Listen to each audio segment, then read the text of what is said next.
Bienvenue dans votre émission Santé pour tous, émission préventive qui démocratise l'accès à des informations autour de la santé et du bien-être en famille. Aujourd'hui, nous allons parler de la digitalisation des soins de santé. À ce titre, nous avons invité Monsieur Lucio Scanou, qui est président du service TentCare, qui est un service aux patients, je pense. C'est ça, monsieur ? En fait, il s'agit d'un réseau social destiné aux malades et aux personnes en situation de handicap. Donc un réseau social comme vous connaissez Facebook, Twitter. Ah oui, voilà, c'est ça. Et que vous avez créé spécifiquement pour ça, alors, oui, c'est ça, c'est un outil belge. Ok, super. Alors vous allez nous en parler après. Nous avons également avec nous en notre compagnie donc Maître Caroline, qui est avocate et CEO du Building Healthcare for Tomorrow, ainsi que le Dr Ward, qui est urologue, andrologue et directeur médical du BHCT.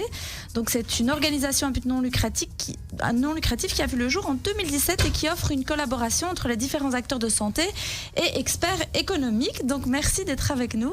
Merci de nous avoir invités, oui. Virginie. Dr Ward est déjà venu chez nous, donc si vous vous souvenez. Alors la digitalisation, c'est un phénomène qui est lié aux nouveaux usages des consommateurs et aux nouveaux objets.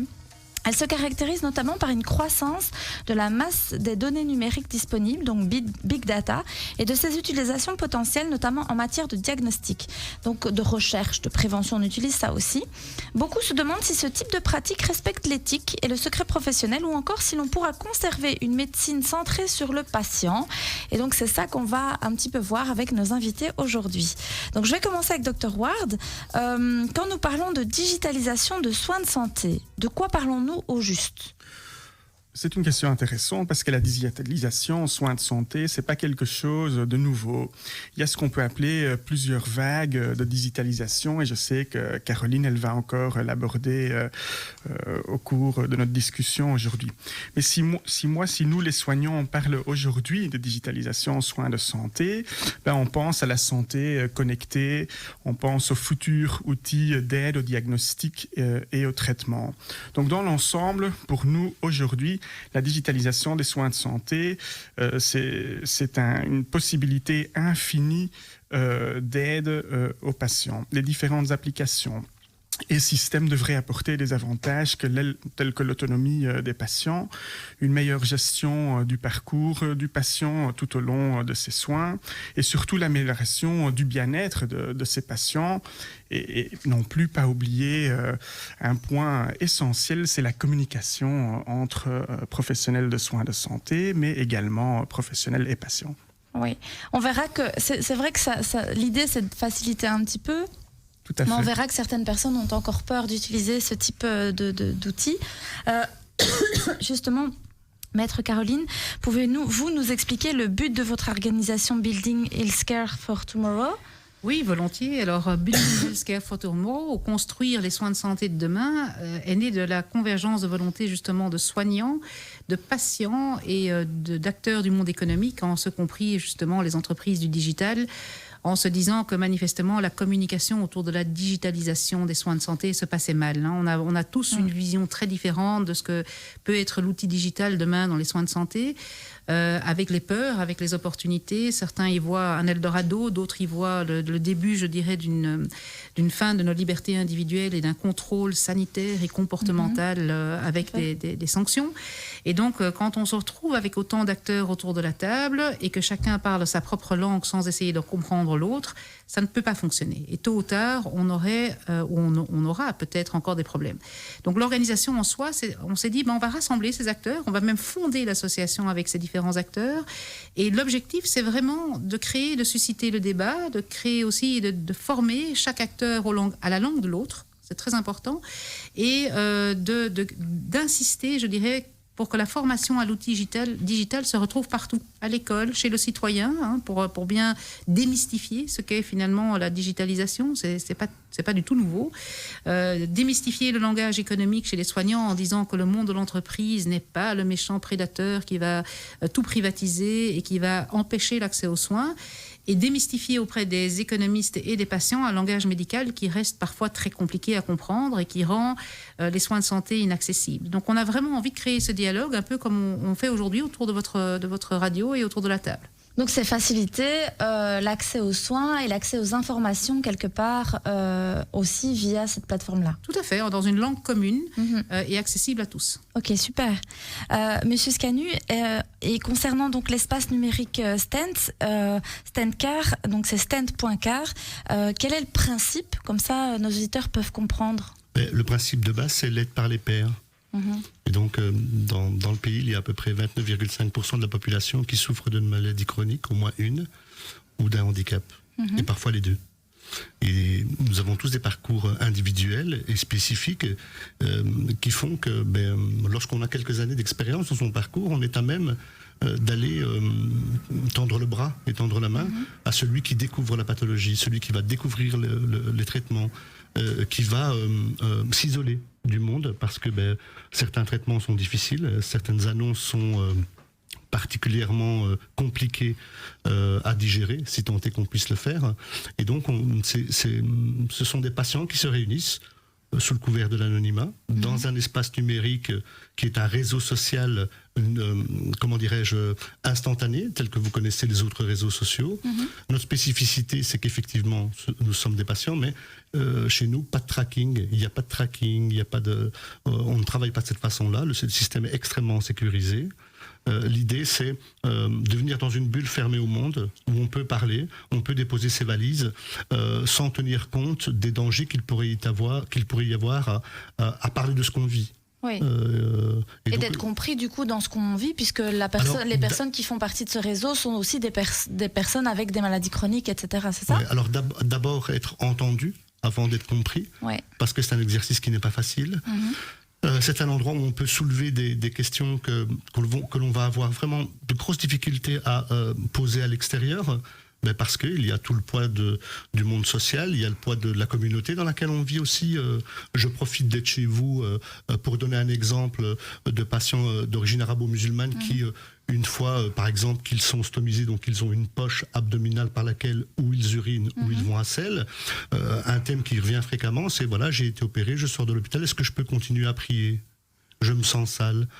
Alors pour le monde extérieur, ça a l'air un peu anodin, mais ça ne l'est pas du tout. Parce que cette reprise en main de sa propre vie, de ce qu'on est profondément, va à un moment donné participer à relever la tête et à avancer. Comment on fait pour ce type de personnes qui se posent ce type de questions? Je suppose que est-ce que vous faites appel à des personnes extérieures, par exemple, comme dans les hôpitaux, parfois ils font appel à des aumôniers ou vous voyez des gens qui peuvent répondre et qui peuvent peut-être accompagner ces personnes-là?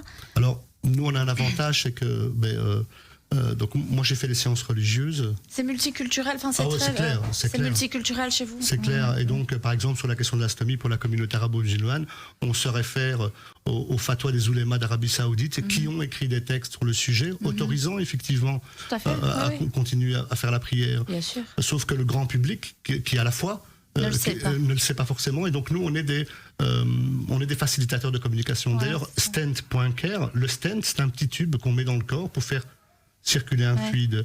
Et donc on l'utilise en fait un peu partout dans le corps, en neurologie, en ophtalmo, en gastro, en cardiovasculaire. Eh bien, stent, c'est ce petit tube qui veut protéger les gens et fluidifier la communication entre eux.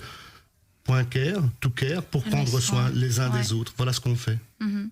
Bon, c'est très chouette, vraiment c'est intéressant et je suis sûre que nos auditeurs ne connaissent même pas et je crois que ça peut et du coup mais c'est une application, c'est ça? Alors on n'est pas encore en application, on est en site web, donc c'est vous tapez simplement stent.care et donc vous vous inscrivez.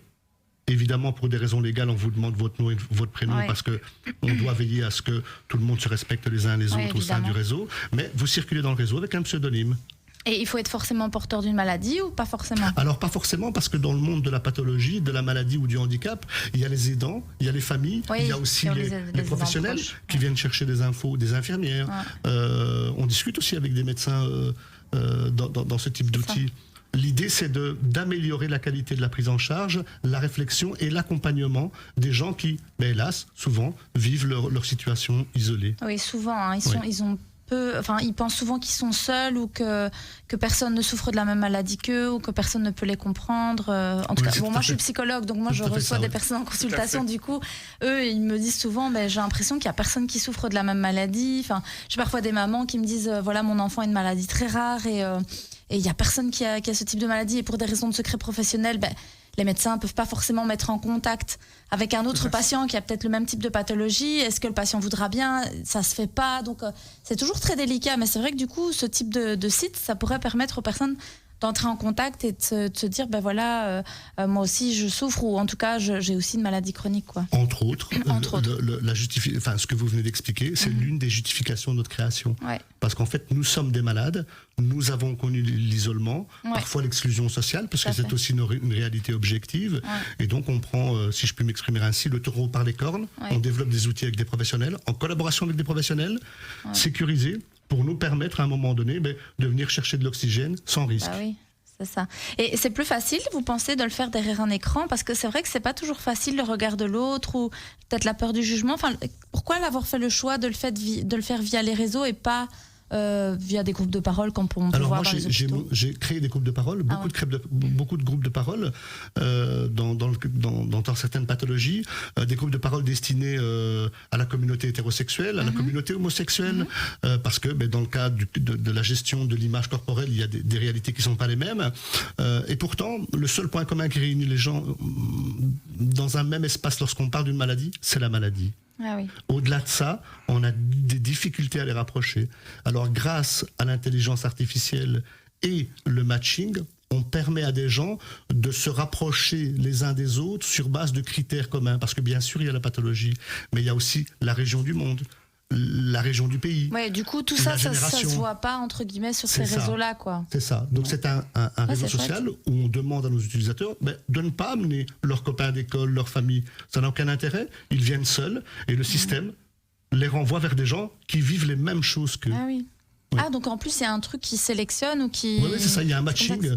Il y a un matching par rapport à leurs besoins, etc. C'est ça. Et nous sommes le seul outil en ligne où on match non pas sur une pathologie, mais sur des pathologies et des centres d'intérêt. Ah oui, c'est sympa.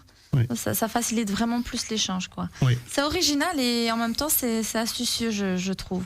C'est un des nombreux exemples dont on va parler aujourd'hui, où l'outil digital vient vraiment soutenir le citoyen, le patient et toute la communauté médicale. Oui.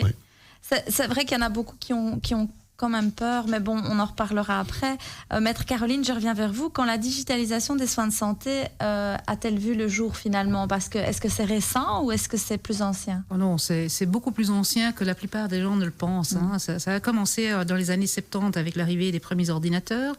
Et je dirais un grand rêve pour les ingénieurs et pas pour le corps soignant de pouvoir exploiter finalement la rapidité de réflexion de la machine. La machine, elle nous dépasse à un seul point de vue aujourd'hui, c'est sa capacité de traiter des millions et des millions de données. On traitait quelques centaines de données dans les années 70, on en traite 30 milliards aujourd'hui en quelques secondes. Et donc effectivement, on a vu ces rêves se réaliser, je dirais, à partir des années 70. Mais là où ça a vraiment commencé son envolée, c'est les moteurs de recherche. Donc la première chose qui vraiment a attiré le monde digital dans les soins, c'est Dr Google, c'est Yahoo.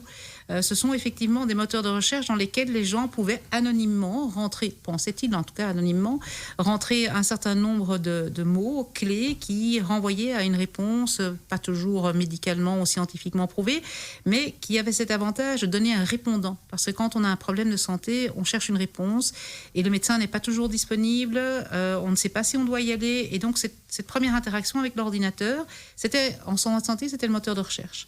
Et ça, je dirais qu'entre 2010 et 2020, Dr Google est vite devenu le premier médecin au monde, assez curieusement. Et puis, dans les années 2015, on a vu apparaître d'autres exemples de santé connectée, qui sont les montres, qui sont les objets connectés, qui sont les applications santé, et qui sont vraiment venus booster, je dirais, cette digitalisation des soins de santé d'un point de vue citoyen. Parce que pour un citoyen, la digitalisation, c'est quoi? C'est avant tout l'ordinateur, l'application, la montre connectée. C'est pas du tout... Pour un médecin, c'est encore tout autre chose, et on en reparlera avec le Dr Ward.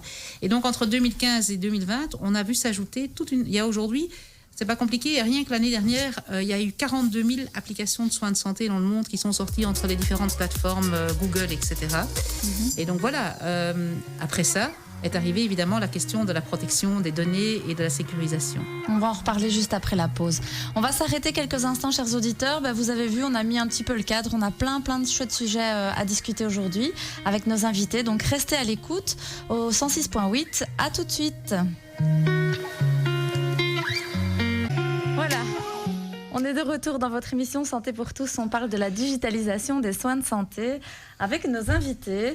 On avait, juste avant la pause, on parlait un petit peu de comment ça fonctionnait un petit peu pour tout le monde. Donc ici, je voulais revenir un peu vers le Dr Ward aussi. Plutôt, comment votre structure BHCT gère-t-elle la digitalisation des soins de santé? Parce que Maître Caroline nous en a parlé un petit peu pour les usagers.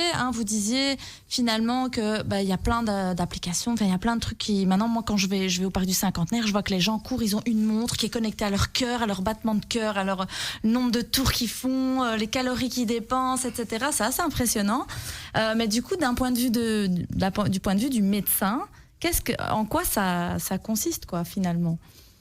Nous, au sein de notre ASBL, où il y a plusieurs acteurs des soins de santé, ce qu'on fait, c'est qu'on analyse au quotidien comment en fait implémenter ces différents outils digitaux dans les structures de soins de manière agile et intelligente. Et on conseille activement les soignants qui nous sollicitent des hôpitaux, il y a des grandes structures hospitalières, et aussi bien sûr les entreprises au changement qu'apporte cette digitalisation. En outre, on accompagne ces différents acteurs qui souhaitent se préparer pour le futur et pour cette transition dans les soins de santé. Donc vous accompagnez aussi les services qui aimeraient bien se digitaliser. Donc si par exemple l'espace santé famille veut se digitaliser, vous pouvez donner des petits conseils. Absolument, vous êtes la bienvenue. C'est très chouette. Non, mais c'est vrai, c'est chouette, c'est intéressant. Après, je suppose qu'à chaque fois, on doit demander l'autorisation au patient s'il accepte qu'on digitalise ses données. Oui. Maître Caroline. Oui, tout à fait. C'est la loi sur la protection des données est assez récente. Enfin, elle existait avant, mais elle s'est européanisée dans les années 2018. Et donc, le consentement éclairé du patient est nécessaire. Ce qui veut dire qu'il faut demander expressément l'accord du patient pour savoir quand et où on peut utiliser ces données. Et il faudrait peut-être aussi l'informer des moyens qu'il a d'obtenir finalement l'effacement de ces données, de récupérer ces données ou d'en interdire l'usage à n'importe quel moment. C'est pas parce que vous avez autorisé à un moment donné que vos données soient exploitées, données, utilisées, que vous n'avez pas le droit de dire stop. Et malheureusement, aujourd'hui, le consentement éclairé, mais je pense que Lucio Scanou en parlera mieux que moi, il est vite donné. Est-ce que vous voulez accepter les cookies? Oui. Est-ce que quand vous téléchargez votre application santé, vous êtes d'accord? Si vous n'êtes pas d'accord, vous n'avez pas l'application santé. Donc les gens, automatiquement, poussent oui, mais ne connaissent pas véritablement les conditions d'utilisation et encore moins le droit qu'ils ont de dire stop, vous arrêtez, je reprends mes données. Et en plus, vous êtes obligé, en qualité de collecteur de données, de m'expliquer comment vous les avez protégées et qu'est-ce que vous en avez fait. Donc tout cet aspect, je dirais, post-autorisation presque automatique du patient n'est pas connu du grand public.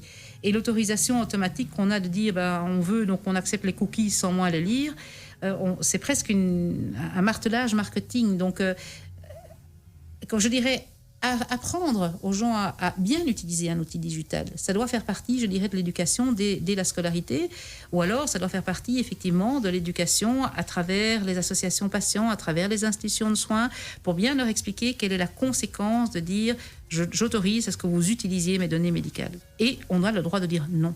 Ça me fait penser au dossier médical global. Moi, je me souviens, quand j'ai voulu m'inscrire en maison médicale, il fallait absolument faire ce truc de dossier médical global. Mais je me dis qu'en fait, si tu n'es pas d'accord, en fait, on va te restreindre l'accès à certains soins. Parce qu'on te dit, mais c'est plus simple, on a besoin du dossier médical global, etc. Je pense aussi aux prescriptions de première ligne où il faut que ce soit le médecin qui a le dossier médical global qui puisse faire la prescription de première ligne, en tout cas pour les consultations psychologiques. Et je me dis, finalement, donc mais ce qui serait intéressant, c'est quand même que les gens sachent, en fait. C'est-à-dire que, pour qu'il y ait le dossier médical global et que ce soit plus simple simple pour que les médecins puissent communiquer entre eux les informations. Mais est-ce que c'est sécurisé? Est-ce que je peux récupérer mes données? Il y a toutes ces questions-là, je pense, derrière aussi pour les usagers, quoi. Alors juridiquement, oui. Psychologiquement et émotionnellement, c'est encore autre chose. Je pense que juridiquement, on a des obligations qui font qu'on est obligé de sécuriser les données. Ouais. Et qu'en principe, tout hôpital et toute maison de soins, certainement dans des données dites sensibles, donc les données sensées, elles sont sécurisées. Émotionnellement, c'est une bagarre interne qu'on ressent fort en qualité de citoyen. Maintenant, je parle entre nous, c'est de dire quelque part au fin fond de moi-même, je sais que c'est bien si je partage mes données parce que la qualité des soins va augmenter, parce qu'ils auront tout ce qui me concerne et que c'est clair que c'est plus facile d'avoir tout ce qui nous concerne pour pouvoir avoir le meilleur traitement possible. Et même pour la collectivité, avoir une vision globale de toutes les personnes diabétiques permet d'améliorer la recherche, permet de faire beaucoup de choses, en fait, d'avoir beaucoup de plus-value pour la collectivité. Mais en même temps, on est titillé par cette idée de dire, et si demain, ça nous amenait à une société où nos données sont utilisées contre nous-mêmes. Et c'est ça qui fait peur, en réalité. Et on fait peur, parce que les médias ne parlent que de ça. Parce que beaucoup d'associations patients qui ne connaissent pas véritablement les enjeux d'intérêt public ou d'intérêt individuel ne parlent que de ça. C'est un peu comme à l'époque, quand le Covid a commencé, la politique de la peur est la première qui s'installe avant, finalement, un lissage et permettre aux gens de bien comprendre, de bien percevoir la très grande plus-value des données pour l'individu et la collectivité, et finalement un faible risque que demain, il y ait une assurance qui vienne vous discriminer. Le plus important, c'est que notre législateur il soit là pour dire « je sanctionne sévèrement la discrimination ». S'il y a quelqu'un qui commence à discriminer sur des données santé, eh bien, il perd sa qualification d'assureur ou il perd sa qualification... C'est vrai qu'il y a des assureurs qui peuvent refuser de vous assurer sur des problèmes de santé. Et ça, c'était déjà avant. Ouais. C'était bien avant. Mais là, s'ils ont accès à ces informations-là. Ils en avaient déjà accès avant, parce que quand vous alliez chez un assureur, à l'époque où moi j'étais jeune et belle et jolie, il y a 30 ans... Mon père dit toujours que les femmes, c'est comme le bon vin, ça ne fait qu'embellir avec l'âge. Ça embellit avec l'âge, voilà. Mais on remplissait nos questionnaires santé. Et déjà, ils collectaient nos données. Donc, il n'y a pas de différence. C'est comme les secrets professionnels. C'est comme tout ça, ça n'a pas changé. Les principes n'ont pas changé. C'est la quantité et la facilité d'accès qui a changé. Et c'est ça qui a exacerbé la peur. Et moi, je préférais de loin qu'on travaille en aval, c'est-à-dire qu'on condamne et qu'on sanctionne sévèrement des gens qui utilisent mal les données, plutôt que ce qu'on dise en amont. Ayez tous peur de vos données, surtout ne les partagez pas, parce qu'en faisant ça, finalement, on ne se rend pas service, ni à nous-mêmes, ni à une collectivité. Et ça, c'est vraiment un message qui a beaucoup de mal à passer auprès de la population, alors on dispose des outils juridiques qui sanctionnent sévèrement après. Et peut-être que le gouvernement devrait commencer par rassurer les citoyens et mettre des cadres qui, effectivement, ne donne pas des sanctions et des amendes objectives en disant « Ah, il y a une fuite de données dans tel et tel hôpital ou dans telle et telle institution sociale. Et donc, vous avez 1 million, 2 millions, 600 000 euros d'amende ou 3 000 euros pour les plus petites entreprises. » Mais véritablement sanctionne lorsqu'il y a abus d'utilisation et dans un mauvais escient. Donc, quand c'est à bon escient, il faut percevoir cette plus-value, tout en donnant aux citoyens certaines garanties. Ça, c'est clair. Ouais. Alors moi, je vais me retourner un peu vers Monsieur Scanu. Généralement, pourquoi les politiques de santé digitalisent les données médicales assez sensibles sur des plateformes potentiellement sujettes à des risques et aux hackers? Parce que ça, c'est une peur, c'est un truc qui revient souvent. C'est le risque d'être hacké ou le risque... On va revenir à la vie réelle. Vous savez, c'est lorsque vous appelez l'administration en santé et puis vous demandez une information. Et vous avez une gentille madame qui vous dit quoi? Vous ne l'avez pas vu sur Facebook? On l'a publié. Et donc cette course effrénée à la communication, à l'image, elle fait oublier que le citoyen, bien sûr, il a des obligations, mais il a aussi des droits. Il a les droits d'être informé. Et je rappelle que Facebook n'est pas un outil d'information. Oui, et tout le monde n'a pas Facebook en plus. Hein. Voilà. Dont acte. Mais globalement, on vit dans un monde où on nous donne l'impression que tout le monde a Facebook, tout le monde a Twitter, ce qui n'est pas vrai. Pas forcément, Ce qui n'est pas vrai. Au-delà de ça, cette course à la communication et la présence en ligne à moindre frais, puisqu'après tout, Facebook c'est gratuit, pose un réel problème éthique pour la collectivité. Il faut se poser des questions. Et c'est aujourd'hui qu'il faut se les poser, parce qu'il y a des opérateurs privés qui remplissent des espaces que le public, d'une part, ne veut pas remplir. D'autre part, le public, parfois, n'a pas envie de dépenser des sous pour remplir les vides. Ça, c'est aussi une réalité. Et enfin, le public, il a parfois de grosses difficultés à comprendre les personnes à qui il s'adresse. Et donc, on part du générique en espérant que le particulier va trouver une réponse dans le générique. Mais ça n'est pas vrai. Et donc, nous, on pense, moi je suis un privé, donc j'ai beau être une personne en situation de handicap et de maladie chronique, je suis effectivement à la tête d'une entreprise privée. Nous avons pris l'espace vide que le public se refuse à remplir pour reprendre en main nos questions éthiques, morales et sécuritaires en matière de données santé, parce qu'il n'est pas normal que l'on puisse à un moment donné permettre à des utilisateurs d'utiliser n'importe quel outil pour y mettre des informations santé. Parce que les gens ne savent pas. Ce qui nous tue, c'est l'ignorance. Nous sommes en 2021. L'année scolaire vient de se terminer. Il n'y a toujours pas de formation en école primaire à l'informatique. Ouais, il n'y a vrai que ça ne va toujours ça. pas d'information aux enfants, aux adolescents sur les questions éthiques, sécuritaires, comment on se protège. Il n'y a rien. Bon, certaines écoles vont le faire, mais de manière informelle, quoi. J'imagine bien, pas un mais truc moi officiel. qui suis issu d'un quartier populaire, je doute que dans mon quartier d'enfance, on s'inquiète de tout ça. Et je suis très objectif. Hein. Je ne dis pas qu'il y a une intention, mais la demande est telle que c'est difficile d'y répondre. Mais pourtant, il va falloir prendre ce sujet-là au bras le corps. Ah, moi, je sais que je dois le faire. C'est moi qui le fais pour mes enfants. Enfin, C'est déjà, évident. c'est eux qui m'expliquent comment on utilise certaines applications, j'avoue.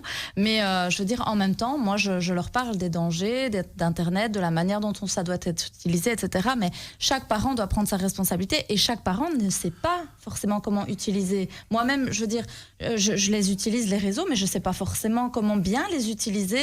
Donc, je dois toujours me renseigner. Voilà, il y a des trucs, c'est pas forcément... Allez, on ne sait pas toujours. Enfin, parfois, il faut taper 2 fois sur l'écran pour avoir un truc. Mais comment tu peux savoir qu'il faut taper sur l'écran 2 fois? Enfin, moi, je leur dis toujours, mais en fait, vous l'avez su comment? Ben, on l'a su en testant. Et voilà, quoi. Donc, c'est pas toujours intuitif, en fait. Et puis, moi encore, je suis universitaire, mais il y a des gens qui n'ont pas étudié et qui n'ont pas accès à ce type de réseau et d'informations. Donc, Et on l'a vu, hein. On l'a vu, alors sur une autre question, c'est la vaccination Covid. Oui. Moi, j'ai une petite maman qui a 84 ans, qui est d'origine méditerranéenne, qui maîtrise très mal le français. Eh bien, si elle n'avait pas été accompagnée par ses filles, mais jamais elle aurait réagi. Bah oui, vous avez vu le bazar pour prendre rendez-vous. Mais franchement, on devient fou, quoi. Donc, c'est-à-dire que nous sommes un espace de rencontres internationales parce que nous avons ici en Belgique l'OTAN, la Commission européenne, le Parlement, etc. C'est une zone de transition internationale et on ne parvient pas à faire circuler de manière la plus fluide possible l'information. Et c'est essentiel, hein, parce qu'il en va d'abord de la protection des gens, mais aussi de questions économiques. Qui va détenir les bases de données des Européens? Qui va tirer le bénéfice de ces bases de données-là? Et ce bénéfice, il sera taxé, donc il va apporter à la collectivité à nouveau quelque chose. Et ces questions-là, il faut se les poser. Ouais, c'est vrai. C'est vraiment des sacrés enjeux, mais en même temps... Et vous avez déjà interpellé les politiques dans l'enseignement par rapport à ces sujets-là Non. Moi, je travaille dans toutes les questions qui sont vitales et urgentes. C'est ces pauvres gens qui sont seuls chez eux, de la santé, qui prennent des coups durs de la vie et qui ont du mal à se relever. Ouais. Moi, je travaille dans ce secteur-là. Je sais qu'il y a d'autres gens qui s'intéressent à ces questions-là et qui le font et qui le feront de toute façon beaucoup mieux que moi. Mais vous dites que c'est quand même important de pouvoir former les jeunes à ces questions-là. C'est un débat d'actualité parce que je pense qu'on est tous encore assez jeunes, mais nous sommes la dernière génération qui a vraiment suivi cette évolution. Hein. Quand on est né, j'ai grandi sans Internet. Il n'y avait pas de GSM, il n'y avait pas de portable. Je me rappelle l'ancien, on ne peut pas dire Nokia, mais où on tapait avec un doigt pour envoyer un message. Puis il y a eu le smartphone, il y a eu Internet, les sites web, etc. Nous avons connu toute cette évolution et les changements sont venus au pas à pas. Et quand il y a un changement assez lent, on peut encore prendre le temps de s'y former. Mais nos enfants, la jeune génération, ils sont nés avec ça. D'autant plus l'importance, comme Caroline et Lucio disent, de se former à la maison si possible. Et là, si pas possible, à l'école, bien sûr. Mais tous les parents n'ont pas la capacité de... Moi, je sais plus l'éthique et alors les dangers dangers, parce que bon, moi je le vois dans mes consultations, mais il y a plein de choses que je ne sais pas sur l'utilisation des réseaux, et donc c'est vrai que ce serait chouette qu'il y ait ça à l'école. Hein, on a interpellé, hein, ça fait 3-4 ans qu'on régulièrement, on le répète au ministre et même à la Commission européenne, pour nous le b.a.-ba, c'est l'enseignement, c'est l'éducation à l'outil, aussi bien je dirais d'utilisation que même dans des universités, parce que même dans les formations universitaires, il n'y en a pas.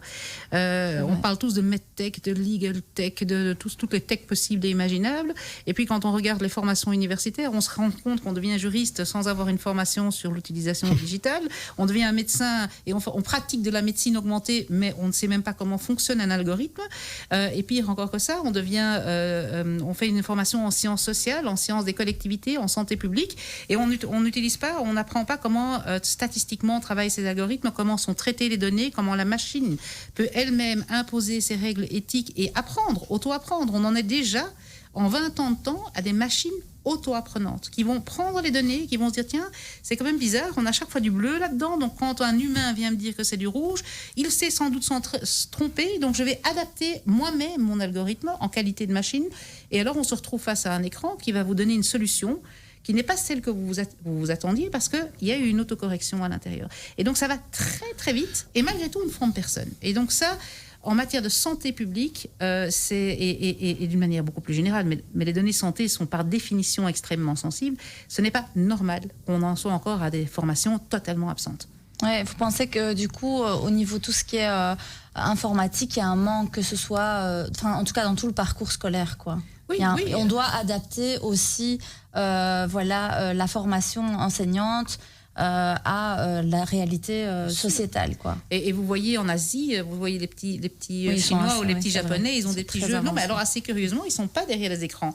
Ils ont des jolis petits jeux à la main, hein, où on voit comment fonctionne un ordinateur en mettant une bille, en tournant les différentes roues, et on se réalise comment réagit la machine qui ne travaille, encore une fois, on l'a dit, qu'avec des règles rationnelles, mathématiques dans sa tête. Il raisonne, un ordinateur raisonne selon des règles qui sont des règles que nous avons quelque part, que nous maîtrisons aujourd'hui.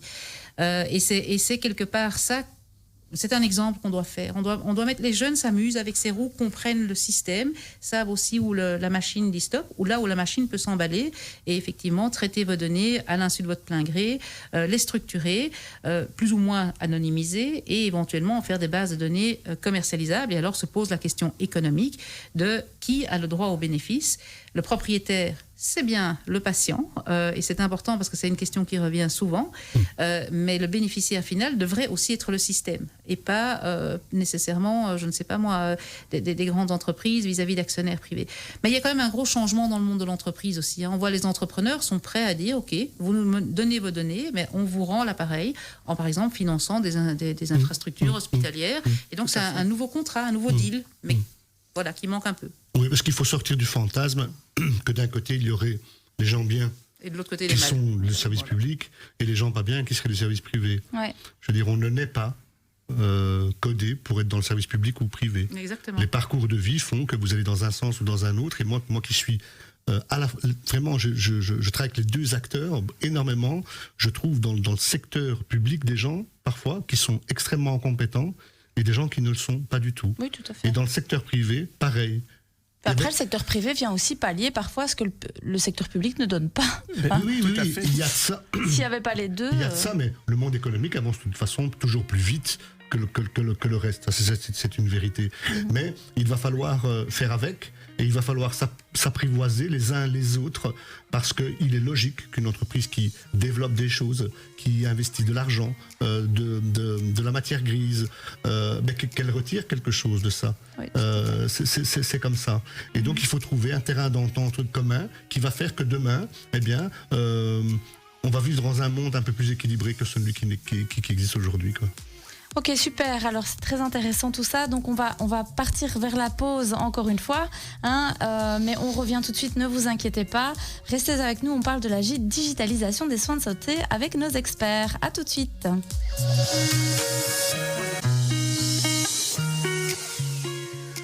Voilà, nous sommes déjà de retour dans Santé pour tous. On parle de la digitalisation des soins de santé avec nos experts. Juste avant la pause, on parlait un petit peu de l'importance de pouvoir aussi implémenter davantage cette digitalisation au sein du secteur public, au sein des écoles éventuellement. Monsieur Scanu disait, oui, c'est compliqué parce que finalement, il faudrait que le public et le privé arrivent à bien travailler ensemble, main dans la main. Moi, j'avais dit aussi, finalement, le privé vient aussi pallier là où le public ne donne pas ou ne fait pas. Et donc, il y avait un petit peu ce petit débat qui disait, finalement, ce serait bien qu'on travaille ensemble main dans la main.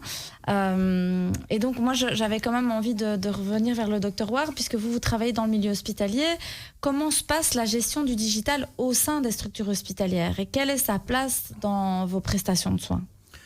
Alors, ces deux questions très intéressantes et je vais essayer d'y répondre un à un. Tout d'abord, au sein des structures hospitalières, c'est pas aussi facile au quotidien d'implémenter des nouveaux outils. Alors, heureusement, les hôpitaux, de par leur activité médicale qu'ils effectuent pour la collectivité, il y a un financement par l'État, mais ce financement ne couvre certainement pas tous les frais et certainement pas les frais de la digitalisation qui sont de plus importants d'année en année. Et donc là, vraiment, il y a une opportunité pour créer des partenariats entre le secteur privé et le secteur des soins pour une plus-value pour tous les usagers et citoyens. Et donc, si demain on veut un hôpital qui a tous les outils digitaux possibles, on va devoir pouvoir payer ça parce que rien n'est gratuit malheureusement. Et donc, la question se pose, est-ce qu'en partageant les données avec certaines entreprises, est-ce qu'alors on peut avoir l'outil mis à disposition? Et dans d'autres secteurs, c'est ce qu'on voit aujourd'hui. Pour tous ceux de nous qui se déplacent souvent à Bruxelles, on a notre GPS. Pour ceux qui utilisent le Waze, on partage à chaque moment où on est et en retour, on a le chemin le plus rapide et le plus facile et on arrive à l'hôpital au quotidien à temps. Donc là, personne n'a des problèmes à partager où il se situe dans sa voiture, à quel moment de la journée, parce que la plus-value, elle est réelle, elle est là automatiquement, on sait à quoi on s'est engagé et donc on est satisfait. Et donc la question se pose, est-ce qu'on peut créer le parallèle dans le monde des soins de santé et partager cette plus-value alors avec les patients et les citoyens? Et donc, la deuxième question que vous posiez, c'était la place dans les prestations et dans nos soins. Ça, c'est continuellement en évolution. Avant, on n'avait que le téléphone. Maintenant, on a les emails. Les patients nous contactent par email. Là aussi, la pandémie qu'on a connue a été un levier ou un accélérateur de certains outils comme la téléconsultation. Maintenant, quand on dit je vais avoir une téléconsultation par webcam avec mon médecin, on ne s'étonne plus. C'est devenu normal. Ouais. Donc, c'est des choses qui se font et ce sont des pratiques qui viennent au quotidien de plus en plus alimenter notre quotidien et qui se font de plus en plus. Mais il y a toujours des gens qui n'ont pas accès. Les personnes âgées, c'est souvent les enfants qui les aident ou la famille ou une voisine. Moi, j'entends souvent ça... Qui font ça à leur place. Et parfois, les médecins généralistes aussi. Moi, j'ai beaucoup de médecins généralistes qui prennent rendez-vous via ma plateforme, par exemple, pour leurs patients. Donc, parce que c'est trop compliqué parfois pour eux. Et donc, ça, c'est un des avantages. Ils ne doivent plus vous déranger, vous appeler ou appeler votre secrétaire et vous n'êtes plus... il y a un gain de temps quand même. Durant vos sessions, il y a un gain de temps. Non seulement pour les citoyens. Vous imaginez que vous aviez une chimiothérapie et qu'après 3 semaines, il faut discuter d'un résultat sanguin. Le patient affaibli doit rentrer dans la voiture, doit être dans les embouteillages, puis doit s'asseoir dans la salle d'attente, attendre 3/4 d'heure, parce que malheureusement, nous avons des fois du retard, même si on essaie d'avoir le moins possible. Et donc, après, pour rentrer au cabinet, pour dire « votre prise de sang est très bonne, chouette, on se voit semaine prochaine pour la nouvelle chimiothérapie ». C'est dommage, le patient, il est prêt à avoir cette consultation par webcam et de payer la même chose que d'habitude, parce que le confort pour les deux, on peut même s'imaginer des jeunes médecins travaillant de chez eux 2 demi-journées par webcam qui ne doivent plus se déplacer à l'hôpital inutilement aussi. Donc là, l'avantage tant pour le citoyen, pour le médecin et aussi pour l'écologie, des déplacements inutiles. Voilà. En fait, on est en train de créer un nouveau écosystème avec l'outil digital en support. Mais ça nous amène à une vraie question qui est aussi un changement d'attitude du patient. Et je suis sûre que M. Scanoux reviendra là-dessus. Aujourd'hui, le citoyen n'a plus la même attitude. Ça dépend évidemment de la gravité de sa maladie. Plus vous allez dans une maladie grave, plus vous allez dans une maladie, je dirais, vitale ou une urgence, vous allez attendre du système de soins de santé une prise en charge à qualité médicale très élevée. Mais pour la bobologie, pour les plus petites, les premières réponses en soins primaires, pour la prévention, parce qu'aujourd'hui, il n'y a que 3% du budget public qui va à la prévention, alors que quelque part, ça nous permettrait d'éviter des maladies de civilisation comme le diabète. Tout ce marché-là, le citoyen adopte plus une attitude de consommateur. Justement, cette fameuse montre dont vous parliez, on va courir au bois et on est connecté, et puis on est très fier parce que notre rythme cardiaque s'améliore, on a une tension qui diminue, donc on se prend quelque part beaucoup plus en moins. Mais à partir du moment où on attend du citoyen une responsabilité accrue dans sa propre prise en charge, qu'il se prend au jeu, cette facilité avec laquelle l'outil digital peut être apprivoisé une fois qu'on apprend à le connaître et qu'on se réalise qu'en fait c'est très très confortable, eh bien ce répondant il doit exister. Et là la grande différence entre le monde médical et le monde de l'entreprise, c'est que le monde de l'entreprise il connaît le citoyen comme un consommateur, donc il connaît les attentes du citoyen en termes de confort, en termes de rapport qualité-prix, en termes d'adaptabilité, alors que le monde soignant lui il a été éduqué pendant 25, 30, 50 ans à considérer le patient, et là je sais que je vais avoir une réaction directe de M. Scanoux, mais a été quelque part considéré comme un être faible qu'il fallait absolument protéger, qu'il fallait entre guillemets dominer, et donc pour lequel l'effet blouse blanche qu'on connaît tous, on a la tension qui monte tout à coup de 2 points parce qu'on va voir un médecin qui a une blouse blanche, eh bien ça effectivement on voit qu'il y a un vrai changement sur le terrain. Les patients n'acceptent plus de se dire vous êtes des faibles, des incapables, des incompétents, et on va vous expliquer nous médecins comment vous allez vivre, ou nous, autorités publiques, comment vous allez vivre, parce que de toute façon, vous ne comprenez pas. Et ça, c'est pas vrai. Et c'est pas vrai pour toute la partie prévention, pour toute la partie prédiction, même si on va plus loin, pour toute la partie bobologie, pour toute la partie follow-up. Quelqu'un qui vit pendant 30 ans une maladie chronique, il connaît à la limite mieux que son médecin sa maladie. Oui, tout à fait, ça j'ai déjà remarqué aussi. Mais je vois que moi, j'ai l'impression aussi que de plus en plus, parce que moi, je travaille aussi avec d'autres associations, mais on n'a plus envie d'utiliser le mot patient, justement. Exact. Et on utilise le mot usager. Ou citoyen. Citoyen, bénéficiaire. Voilà, mais plus tant que ça. En tout cas, chez nous, déjà, on l'utilise plus, le mot patient. On utilise vraiment les bénéficiaires, les usagers. Parce que, justement, l'usager n'a plus envie qu'on l'appelle patient et qu'on le mette dans cette position faible de malade, en fait. Certes, on est porteur d'une maladie, mais on n'a pas envie d'être étiqueté malade constamment, justement. Déclassé de la société. Oui, c'est ça. Patient, étymologiquement, ça signifie être affaibli. C'est horrible. Oui, clairement. Même pour le psychisme. Mais je vais citer Albert Camus. Il faut faire attention parce que ne pas utiliser les bons mots rajoute du malheur au monde, disait-il. Et dans le monde des patients, utiliser les bons mots, c'est essentiel. Oui, reconnaître la maladie, mais sans les étiqueter, vous voyez. Vous, praticienne, vous allez donner une signification à un mot.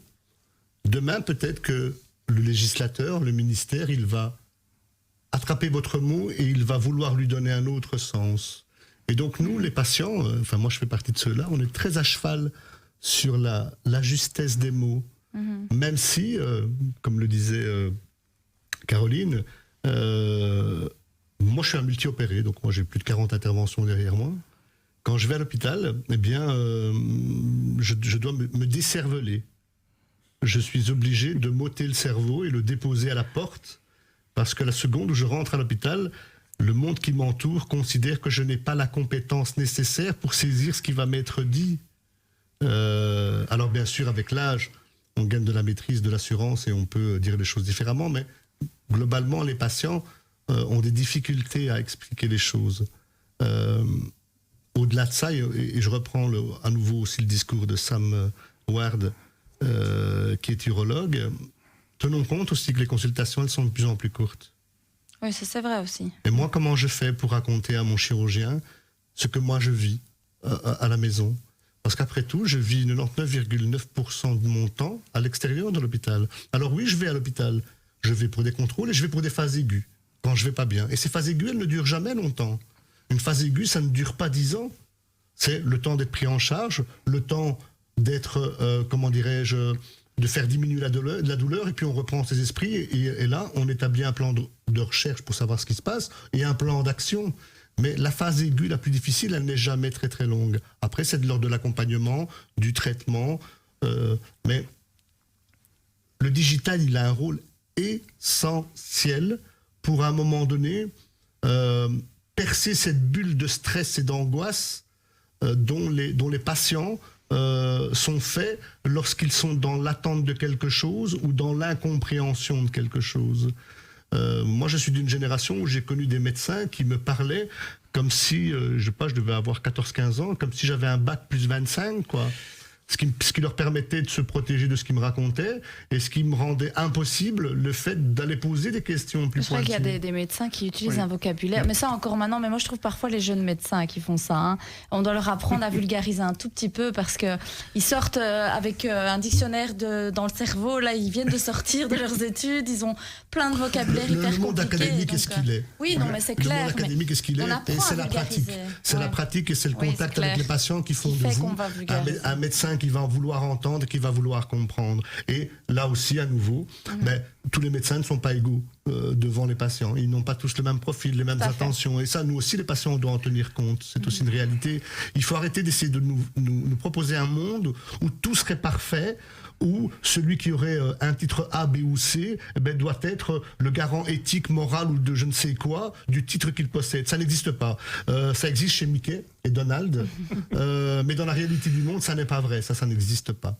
Vous savez, moi, ce que je dis souvent aux parents qui viennent me consulter avec leur enfant, je dis, vous êtes le meilleur thérapeute de votre enfant. Vous le connaissez mieux que moi. Donc, c'est vous qui allez m'aider à le comprendre, parce que moi je ne le connais pas. C'est vous qui savez toutes ces petites habitudes, c'est vous qui savez ce qui est important pour lui, etc. Moi je connais des parents qui viennent en consultation, qui ont par exemple des enfants autistes, mais qui sont vraiment hyper calés sur le sujet de l'autisme, même plus que moi qui suis psy, sur des réactions, des émotions, des techniques même d'utilisation de pictogrammes, etc., pour gérer l'émotion de leur enfant qui est autiste, alors que bon, moi j'ai bac plus 10 aussi, j'ai aussi étudié, je suis quand même spécialisée en psychopatho, mais voilà, et moi je trouve qu'il faut faire confiance au patient sur ses ressentis, sur ce qu'il dit de sa maladie, de ce qu'il a compris, c'est hyper important. Vous mettez un point vraiment essentiel sur la digitalisation. Pourquoi ? Parce que justement, ce caractère humain que vous décrivez très bien, cette capacité qu'a l'humain d'échanger sur des émotions, l'ordinateur ne l'a pas. Et donc, il y a une complémentarité énorme entre l'outil qui permet justement la réponse des 7 jours sur 7, entre l'information qu'on peut aller chercher sur un moteur de recherche, entre la montre qui vous alerte, la perception que la personne va avoir par rapport à, je dirais, un outil statistique hyper sophistiqué qu'est le monde digital, et cette petite touche d'humanité qui fait qu'entre médecins, entre soignants, entre patients, il y a nécessairement un triangle de compétences qui va se mettre en route. Ce sont 3 compétences qui se combinent et pas 3 compétences qui s'excluent. C'est pas la méchante machine opposée ou en compétition avec le médecin. Les médecins ont entendu pendant, je crois, 10 ans, la machine va vous remplacer. Non, au contraire, c'est une compétence qui s'ajoute et qui sert de lien de connexion entre le patient et le médecin.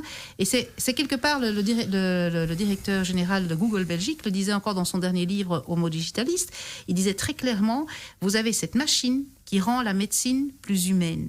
Vous avez des algorithmes, vous avez des outils qui permettraient un retour à l'immunité, que ce soit par gain de temps, que ce soit par gain d'efficience, ou que ce soit justement par relais, parce qu'on voit son médecin un quart d'heure et puis on reste 3 mois tout seul. Eh bien ça, c'est véritablement la plus-value, je dirais, dans la communication patient-médecin. Et cette touche d'humanité, elle revient toujours. Dès qu'on parle de digitalisation de soins de santé, au bout d'une heure de discussion, on retombe sur cette humanité. Ça, c'est important.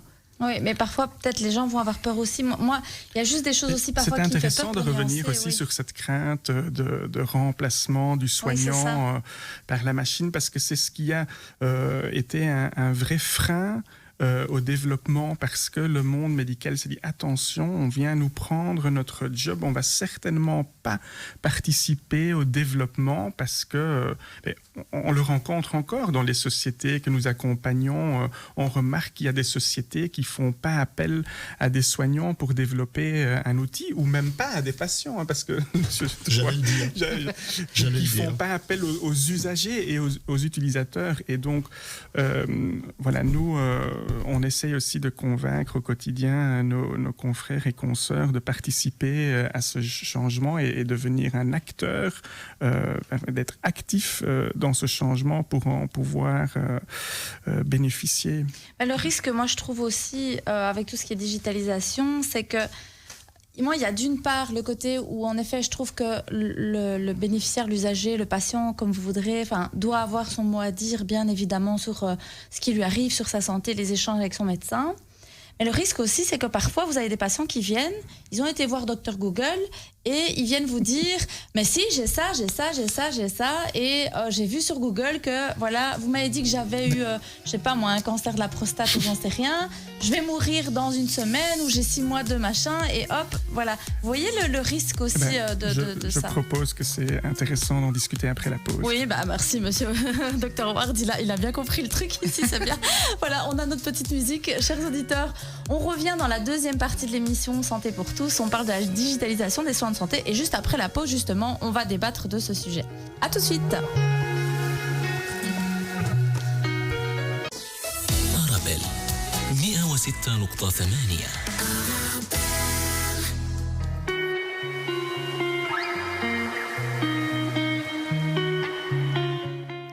Bienvenue dans cette deuxième partie de notre émission Santé pour tous, émission préventive qui démocratise l'accès à des informations autour de la santé et du bien-être en famille. Aujourd'hui, pour rappel, nous parlons de la digitalisation des soins de santé avec monsieur Lucio Scanou, qui est président de Stent.care, qui est un service pour les patients et par les patients, on pourrait dire ça aussi. Nous avons maître Caroline, qui est avocate, et alors monsieur le docteur Ward, qui est déjà venu chez nous, qui est urologue, andrologue et directeur médical du BHCT. Donc je les remercie tous les trois d'être avec nous. On continuait donc juste avant la pause, on avait commencé un petit débat avec le docteur Ward et je voulais absolument poursuivre le débat. Parce qu'il y avait ce fameux docteur Google, on disait que d'un côté c'est chouette de donner un petit peu plus la parole aux patients et par rapport à leur vécu, leur parcours, leur ressenti vis-à-vis des médecins et d'en faire des partenaires concrètement dans le soin. Mais en même temps, moi je vous avais posé la question en disant oui, il y a certains patients qui viennent avec j'ai lu ça sur Google, je vais avoir ça, je pense ça, j'ai lu ça, et du coup vous en tant que médecin, comment vous devez faire face à ça? Parce que du coup c'est mitigé un petit peu aussi.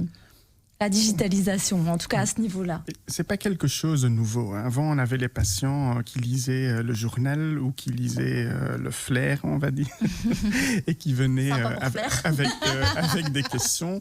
Et donc ça, c'est pas nouveau. Mais ce qui était intéressant, et vous donnez l'exemple, c'est que le patient, il lit quelque chose et quelle est sa réaction?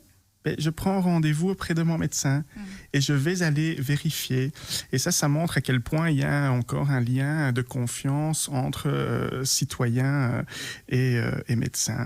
Et donc, le deuxième aspect dans ce patient qui nous aborde, c'est qu'il va nous partager ses craintes parce qu'il va venir et il va nous dire, écoutez, moi j'ai peur d'avoir ça. Regardez mon application. J'ai le cancer de la prostate parce que mon PSA, je parle de quelque chose que je connais, donc mon PSA a été levé. J'ai un cancer de prostate. Nous sommes là alors pour informer en plus de ce que l'outil a déjà fait, c'est de dire ça pourrait être possible, mais le PSA peut être augmenté avec une infection ou avec une hypertrophie.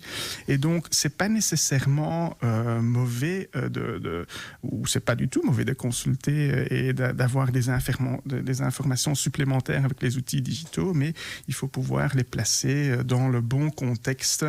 Et en fait, ça nous aide beaucoup de connaître les craintes des patients. Moi, je parle de ça, mais par exemple, si je prends juste l'exemple du vaccin, il y a plein de désinformations aussi à cause des réseaux.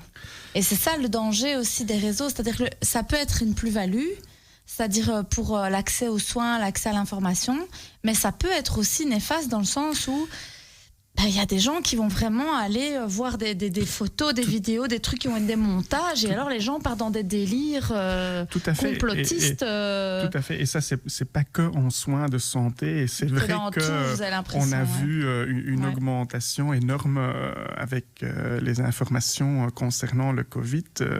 Mais au quotidien, j'ai des patients qui veulent prendre des cachets pour augmenter la taille de leur pénis. Ça n'existe pas, tout le monde le sait. Pourtant, ils ont vu sur Internet. Ils ont vu sur Internet et ils ont acheté et ils ont dépensé. Et donc, mais... non, Lucie, je te l'ai déjà dit.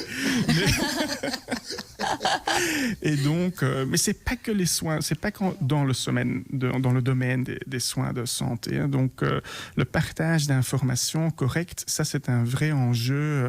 C'est un débat sociétal aussi. Hein. Comment est-ce que on peut aujourd'hui garantir qu'une information partagée est correcte et certainement, on voit une tendance même de personnes très influentes de des fois partager des informations que un certain public n'apprécie pas. On a vu ça, par exemple, de l'autre côté de l'Atlantique, où certains politiques partagent des informations. On a oublié les débats sur la 5G, on a oublié les débats qui... moi, je me suis fait lyncher pour la vaccination, je vous promets. Il y a même des gens qui m'ont dit, je me désabonne, je te parle plus, je te suis plus, je me désabonne. Tu t'es fait vacciner, ça y est, je suis plus amie avec toi sur Facebook. Non, vous devenez contaminante, c'est très dangereux. Mais ceci étant dit, il y a quand même des cadres juridiques qui commencent à se mettre en place et qui responsabilisent ces plateformes. Hein. Donc il s'agit, on n'oublie pas qu'on fait nos maladies d'enfance. Hein. On est sur quelque chose de très nouveau, quelque chose qui va très vite. Et donc on ne peut pas, comme disait très bien Lucio, on ne peut pas s'attendre à ce que tout soit parfait du jour au lendemain. Donc on voit, on teste, on constate les limites, on légifère là où c'est nécessaire et ces maladies d'enfance termineront effectivement par laisser probablement, je l'espère, plus que de moins, parce qu'en général, quand il y a plus de moins, on finit par oublier le progrès. Mais toute révolution industrielle a eu ces mêmes effets. Hein. Quand on a vu arriver le train, on s'est dit il ne faut pas monter dans le train parce que ça va écraser notre cerveau en raison de la vitesse. Et si vous regardez les publicités des années... Ah oui, je ne savais pas. Allez retourner... voilà, Google est un excellent exemple d'information, mais allez voir un peu les croyances par rapport aux premiers avions. Les gens imaginaient qu'effectivement, monter dans un avion, ils atterrissaient, parce qu'il n'y avait plus d'oxygène, ils atterrissaient en mourant. Donc je pense que les rumeurs, bon évidemment ici c'est exacerbé parce que tout le monde a accès au réseau, parce que c'est gratuit, parce que c'est non contrôlé. Mais ces maladies d'enfance, on doit les faire. Est-ce que c'est suffisant pour dire on arrête ce genre de plateforme d'information et cet outil de communication qui est tellement facile, ou est-ce qu'au contraire, on se continue à sensibiliser, on continue à légiférer, on continue à rendre des plateformes comme Facebook responsable en disant vous êtes censé censurer des choses, et maintenant si vous allez sur Facebook et sur les vaccins et ces fameux complotistes, vous voyez un petit avertissement qui est juste en dessous en disant attention, les vaccins ne sont pas néfastes et toute information que vous pourriez avoir sur cette annonce n'est pas à prendre nécessairement au sérieux. Et donc on commence à voir, à réagir et à autoréagir. Laissons faire les maladies d'enfance, mais continuons à sensibiliser. Oui, c'est ça. Moi j'ai eu la chance d'avoir un vieux professeur qui est aujourd'hui décédé, qui s'appelait Claude Lévi-Strauss, qui était anthropologue, et qui disait moi je suis né à Bruxelles, et comme tout bon bruxellois de l'époque, j'étais convaincu de tout savoir sur le monde. Et puis j'ai fait des études, je me suis perfectionné, je suis devenu un spécialiste, et c'est en devenant un spécialiste que je me suis rendu compte que quand je n'en étais pas un, je disais des bêtises. L'ignorance en général, c'est ça qui fait qu'on pense savoir alors qu'on ne sait pas. Et c'est tout azimut, hein, et on n'y peut rien, et les gens ont toujours quelque chose à dire, mais nous les patients, dans ce cadre-là, nous on dit, nous on n'est pas des pros. Nous on est juste des pros de vous-même, une sorte quand même. de grosse valise plein d'expérience. Voilà. Mais après tout, moi, quand j'ai une culture d'urine, une prise de sang, je m'empresse d'appeler ma généraliste ou mon spécialiste pour qu'il m'aide à décoder, parce que c'est pas mon job. Oui, tout à fait. Mon seul job en tant que patient, c'est d'être à l'écoute de mon propre corps. Mais vous arrivez à avoir ce recul-là. Est-ce que tous les patients qui font partie de StandCare, voilà, c'est ça, vous leur apprenez aussi à prendre du recul et à pas être tout le temps leur nez dans les résultats et de laisser la place aux médecins aussi. C'est ça. Et c'est-à-dire que on leur apprend à se réapproprier l'espace qui est le leur et de ne pas entrer dans des espaces qui ne sont pas les leurs. Et ça, c'est essentiel parce qu'alors le patient, il se perd et il finit par développer des comportements psychologiques qui vont lui être néfastes. Tout à fait. Et donc, on l'accompagne. Et sur le réseau, on voit, il y a des gens qui des patients qui font des commentaires qui sont parfois très étonnants, eh bien la communauté intervient. Et elle dit mais non, c'est pas juste. Alors, c'est pas que c'est pas juste, mais c'est en partie vrai et en partie faux pour telle raison. Et donc il y a un échange et on construit à un moment donné Vous ramenez un certain équilibre. Un équilibre dans l'information qui fait que celui qui est derrière son ordinateur tout seul et qui a initié la conversation, ben, il se rend compte qu'effectivement, quand il partage sa réflexion avec quelqu'un d'autre, on peut mieux la construire et comprendre mieux les choses. Et le job, c'est ça. Mais c'est aussi grâce à la fluidité de l'outil digital, justement. Ouais, parce que avant, on envoyait les pigeons voyageurs pour essayer d'expliquer que quelqu'un se trompait, on perdait beaucoup de temps. Et là, l'accès à l'information est beaucoup plus rapide. Oui, mais c'est fou. Ouais. Moi, je suis sidéré de ça, oui. Du coup, j'avais envie de rester avec vous, Monsieur Scanu, mais du coup, les avantages d'un espace digital comme StandCare, vous venez d'en citer un, mais est-ce qu'il y en a d'autres? Il y en a plein. Nous, on n'est pas uniquement un outil digital du monde numérique. On est un outil digital du numérique en lien avec le réel, avec le monde réel. Quand moi, je dis à mes collègues du monde associatif, venez vous nourrir sur StandCare, venez apprendre de vos membres potentiels ou de vos membres, parce que ce sont des acteurs qui vont siéger dans les commissions, au ministère de la Santé, à l'INAMI, à l'Observatoire des maladies chroniques. Venez vous nourrir de ce que disent vos patients. Parce qu'il faut construire un discours, il faut argumenter un discours et aussi permettre aux politiques d'avoir un regard objectif sur la réalité et non pas sur une réalité, comment dirais-je, fantasmée. Parce que quand on n'a pas d'informations exactes, on fantasme les choses. Et donc, c'est un des avantages aussi. Un autre avantage, c'est que la parole se délie. Et donc, il y a une flopée de questions que je ne voyais pas dans d'autres réseaux apparaître chez nous. Exemple, la sexualité. Des femmes qui, derrière un pseudonyme, vont à un moment donné verbaliser des choses. Ou des hommes. Allez, je passe pour être un patient assez bien informé, quoi. J'ai découvert grâce à StandCare que les patients diabétiques avaient des troubles de l'érection. C'est quelque chose que je ne savais pas. Le nombre d'hommes qui viennent en parler ouvertement. Alors qu'ils n'auraient pas osé en parler. Et qui vous disent, j'ose pas en parler en consulte. Bah oui. Oui, j'aime bien la porte que tu as ouverte, Lucio, vu que je suis membre de la médecine sexuelle. C'est une de mes spécialités. Ouais. Je fais partie de l'Association européenne de médecine sexuelle. Et on sensibilise beaucoup de nos confrères soignants, infirmiers, médecins. Rien que de parler de la sexualité, c'est déjà une solution pour beaucoup de patients. Et là, tu parles de l'outil digital qui est un levier énorme. Et voilà, je vous partage...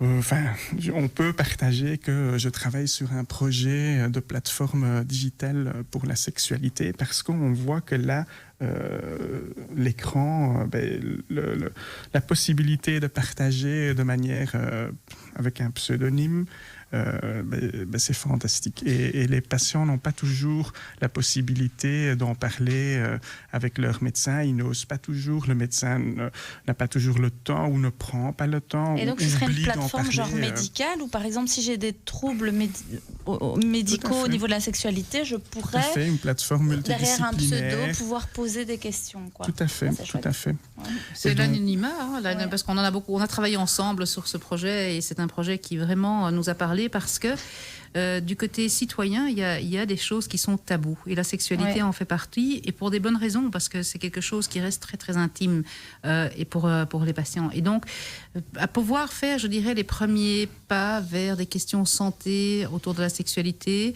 Faire des premiers pas de manière tout à fait anonyme, même, je dirais, presque les premières analyses médicales presque anonymement. Et si l'analyse s'avère être mauvaise ou indique qu'il faut voir un médecin, seulement ouvrir la porte du cabinet de consultation va avoir un effet préventif énorme. Parce que là où d'autres attendent beaucoup trop longtemps, le fait de pouvoir rentrer anonymement et de se faufiler anonymement dans une telle plateforme, de pouvoir demander un certain nombre de questions, d'avoir du répondant avant même d'aller chez le médecin, va inciter les gens à le faire. Mais vous croyez trouvez pas que c'est quand même un peu dangereux dans le sens où quand le médecin n'est pas présent, il ne sait pas ausculter non plus, vous voyez, même si on vous parle de certains symptômes, il y a le risque peut-être de faire un mauvais diagnostic si on fait ça à distance. Je vois que Lucio veut répondre aussi et je vais partager.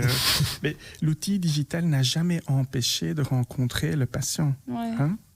Au contraire, il va peut-être faire en sorte que, en ayant un contact, parce que c'est plus que le téléphone, en voyant le patient derrière son écran, on va pouvoir le convaincre et dire « Non, écoutez, je vous reconnais pas. Vous avez maigri. Qu'est-ce qui se passe? Venez au cabinet. J'ai besoin de... Photoshop. Mais, normalement, le filtre est là pour embellir. Donc, je ne sais pas quel genre de filtre il aurait utilisé. Mais voilà. Non, l'outil digital n'a jamais empêché une rencontre avec le patient. Au contraire, elle va peut-être la stimuler et elle va peut-être sensibiliser certains citoyens de dire « Écoutez, vous êtes à risque, il faut que vous voyez un médecin, allez chez votre médecin traitant parce que ceci ou un tel, ou vous avez 65 ans, vous n'avez jamais fait un dépistage du côlon, du cancer du côlon, c'est pas normal, allez en discuter avec votre médecin traitant. » Donc l'outil digital peut en fait inciter à aller voir quelqu'un également. Ouais. Je suis cofondateur d'un réseau social, pensez-vous que je ne consulte plus? Si, probablement, hein, mais dans votre réseau, il y a des médecins qui répondent à toutes vos questions? Non, mais Stenker, c'est une autre réalité. À un moment donné, c'est un partage d'expérience. Oui, mais c'est possible que la personne se satisfasse. Il y a des médecins. Il y a des personnes qui vont se satisfaire des réponses qui seront données sur Stenker et qui vont du coup se dire « Oh, bah alors, je vais pas aller chez le médecin. » Vous voyez? Mais il y en a combien d'autres qui n'iraient jamais chez le médecin? Quand la douleur est trop forte et quand l'angoisse est trop forte, croyez-moi, les patients, ils vont chez leur médecin. Moi, j'en connais beaucoup qui vont pas, malheureusement, pas assez vite. Mais surtout, en plus, en période Covid, il y en a beaucoup qui n'ont pas été. C'était parce qu'ils avaient peur d'attraper le Covid à l'hôpital. C'est pas lié à l'outil digital. C'est pas lié à l'outil digital. Je rebondis sur ce que disait Caroline Haas. C'est la réalité, c'est que le problème, on a fait peur à tout le monde. On leur a dit allez pas à l'hôpital, vous allez choper des choses, quoi. C'est vrai. N'utilisez pas l'outil, on va prendre vos données. Donc il faut faire attention quand même. Bon, alors on va continuer ce petit débat tout à l'heure. Donc on part vers la pub, chers auditeurs, et on revient dans quelques instants. À tout de suite. Nous sommes de retour dans votre émission Santé pour tous. Je suis encore avec mes invités. Et voilà, et on papote de plein de choses. On est en plein débat sur plein de sujets. Donc voilà, alors moi je reviens vers aussi Maître Caroline parce que je voulais savoir comment l'information est-elle centralisée et comment les différents acteurs de santé qui gravitent autour du patient ont le droit ou peuvent relayer les informations. Alors là, on est dans probablement la question la plus piège de la journée et la plus compliquée pour répondre, tout simplement parce que chacun y va un peu comme il veut. Hein. Donc actuellement, il y a bien au niveau secteur soins de santé une plateforme centrale qui est BeHealth, que tout le monde connaît. Sur lequel, en fait, il y a, avec autorisation explicite du patient, un certain nombre de données qui sont stockées, qui sont des données purement médicales liées à leurs examens avec des soignants qui sont reconnus en tant que tels en Belgique et pour lesquels, effectivement, le patient peut plus ou moins ouvrir l'accès, mais uniquement à deux conditions. Ça doit être effectivement un autre soignant et dans une relation thérapeutique. Donc, c'est très, très fermé comme monde et donc, il n'est pas question d'aller récupérer, par exemple, son dossier santé pour le partager avec son coach sportif pour un entraînement pour des Jeux Olympiques. Là, on va vous dire non, c'est des dossiers santé, c'est des dossiers sans relation thérapeutique, donc vous ne pouvez pas aller récupérer vos dossiers santé comme ça, ce qui est un peu, ou en tout cas pas les partager spontanément via la plateforme, ce qui est un peu paradoxal quand on sait qu'on est propriétaire de ses propres données. Ça, c'est pour, je dirais, le monde des soins qui est excessivement bien organisé et je vais presque dire assis sur des données en disant il faut absolument limiter le partage de données, c'est trop dangereux. Il faut décentraliser, il faut individualiser et à la limite, il y a un vrai obstacle à créer une plateforme santé centralisée qui pourtant serait autrement plus confortable en termes de qualité de soins, mais ça, c'est pas moi qui vais en parler, c'est un médecin. Et à côté de ça, nous avons le monde de l'entreprise, on en a parlé, hein. Google, Facebook, chaque fois que vous allez rentrer syndrome grippeau sur Google, grippe, aspirine, etc., et que vous allez recevoir une pub en contrepartie pour aller acheter telle et telle gélule, eh bien, ce sont des données santé qu'on utilise tous les jours sans se poser la question. J'ai jamais vu autant de données santé partagées que ces derniers jours sur Facebook, Twitter et autres, parce que tout le monde affichait très fier la photo de son certificat vaccinal, de préférence avec le prénom, la date de naissance et le code. Donc, en réalité, tout pour pouvoir hacker les choses, mais donc on utilise nos données santé sans le savoir sur des réseaux qui tombent sous une autre législation, qui seront stockés essentiellement chez les grands, le GAFA, le Microsoft, le Google, l'Amazon. Puis vous avez une pléthore de petites plateformes, parce qu'on aime réinventer la roue, l'homme est comme ça, on la réinvente dans toutes les formes, et chacun crée finalement ces plateformes de stockage chez eux, d'hébergement chez eux, c'est un autre hébergeur, et puis un autre hébergeur, puis on a un jour entendu parler dans la presse pour la première fois de notre vie d'OVH qui a pris feu à Strasbourg et qui a heureusement eu quelques... Voilà. Nous on a galéré, notre site il est hébergé par OVH et je vous dis pas quoi. Voilà, pendant quelques jours c'était la galère. Mais pendant quelques jours, heureusement, parce qu'ils avaient un bon backup. Et si vous allez aux États-Unis, dans les déserts, vous allez avoir des backups qui font des centaines de kilomètres carrés. Mais en attendant, en réalité, il n'y a pas réellement de centralisation. Et puis quand on parle centralisation, on dit attention, dangereux, parce que celui qui met la main là-dessus, ça va être le contrôle absolu. Et si on parle de décentralisation totale, il n'y a plus personne qui coordonne, il n'y a plus rien qui est interopérable. Et puis vos données, vous ne savez plus où elles sont. Quand vous avez téléchargé 25 applications sur votre téléphone, tantôt santé, tantôt financière, tantôt les bons d'achat chez tel et tel magasin, etc., vous ne savez pas ce qui se passe de vos données. Et comme vous avez un droit de les récupérer, théoriquement, vous devriez passer un temps plein à écrire à chaque personne individuelle pour dire, tiens, vous stockez comment mes données et comment est-ce que je les récupère et comment je mets stop. Donc, là aussi, on est dans des maladies d'enfants, malheureusement. On est en train de voir où est le juste milieu, l'équilibre dont parlait beaucoup Lucio, la juste balance, tout centralisé entre les mains de l'État. Vous voyez ce qui arrive en Chine, tout est centralisé entre les mains de l'État, pour le bonheur des gens, dit-on, et effectivement, il y a beaucoup de progrès en Chine qui ont été faits, et les gens qui sont là-bas sont heureux, mais il y a aussi tous les extrêmes et toutes les dérives. Ne rien centraliser du tout, c'est vraiment problématique. Donc, il faut trouver effectivement un pouvoir et un contre-pouvoir. Pourquoi pas utiliser des grandes plateformes de ces grandes sociétés qui nous font si peur, mais qui sont très fonctionnelles, qui ont des règlements d'utilisation de données excessivement sévères, et avec un contre-pouvoir qui sont des plateformes qui seraient des plateformes gérées par le gouvernement. Et là, on a véritablement la possibilité de ne pas tomber dans le travers de tout vouloir mettre entre les mains d'une personne, mais pas non plus de mettre tout entre les mains de des dizaines de personnes sous prétexte qu'ils n'ont qu'à respecter la loi et que vos données sont protégées. Moi, j'ai un exemple pour que les auditeurs comprennent un peu. Imaginons une personne qui fait une IVG, d'accord ? Donc, elle est sur cette plateforme de partage qui met toutes les informations médicales, là. Et imaginons que c'est le médecin de famille, donc c'est le médecin de sa mère, parce que c'est souvent le cas. Moi, j'ai des patientes, quand elles viennent chez moi, elles me disent, voilà, mon médecin généraliste, moi je suis psy, donc ils me disent, vous n'allez pas dire à mon médecin généraliste tout ce que je vous raconte. Je dis, non, madame, je suis tenue par le secret professionnel. Ah oui, parce que le médecin généraliste, c'est le médecin de ma mère, c'est le médecin de mon père, c'est le médecin de mes frères et sœurs, c'est le médecin de famille, en fait. Et donc, parfois, on n'a pas envie qu'ils reçoivent toutes les informations. Alors moi, je pense à une IVG, on pratique une IVG. Comment ça se passe si le médecin généraliste, il va alors du coup recevoir l'information que la personne... Non, il ne va pas la recevoir. Pas automatiquement, mais là c'est de nouveau le problème de l'information du patient au départ, c'est de dire qu'est-ce que vous êtes d'accord de partager sur votre dossier médical. Si on prend l'exemple des Pays-Bas... Il faut le dire dès le départ. Il faut le dire dès le départ. Et aux Pays-Bas, c'est très très bien fait parce qu'en fait c'est très user-friendly, c'est très gentil comme utilisation. Vous avez une plateforme assez simple dans laquelle effectivement c'est vous qui choisissez ce que vous mettez dans quelle case et pour qui. Et on n'a pas cette espèce de segmentation entre disant c'est interdit pour le médecin, c'est interdit, c'est autorisé pour le pharmacien, mais pour le médecin c'est autorisé, mais pas celui-là parce que c'est le médecin de ma mère. Donc il y a moyen d'améliorer l'outil et de véritablement remettre aux patients finalement la maîtrise de ces données en créant un outil qui est quand même facile d'utilisation. Ici c'est complexe, on l'a vu avec le Covid, on le voit avec eHealth, il y a des bugs tout le temps. On fait nos maladies d'enfants, ça se construit. Je pense que le gouvernement fait beaucoup d'efforts pour justement permettre une meilleure gestion de nos données médicales.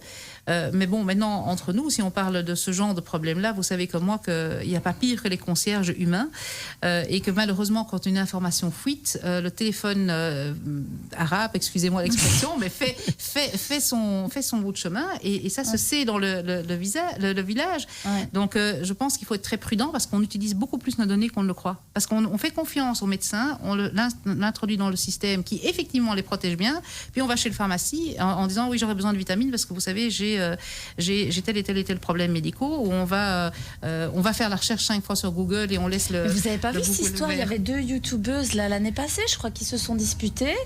C'est des mamans qui m'ont raconté ça. 2 youtubeuses qui se sont disputées et il y en a une qui a sorti le dossier médical d'Erasme comme quoi elle avait subi plusieurs avortements, etc., etc. Et donc la personne avait mis sur les réseaux sociaux que l'autre youtubeuse, elle avait fait des avortements et que, enfin, ça avait fait tout un buzz. Alors, après, il y a eu une enquête interne pour savoir qui a été chipoté dans...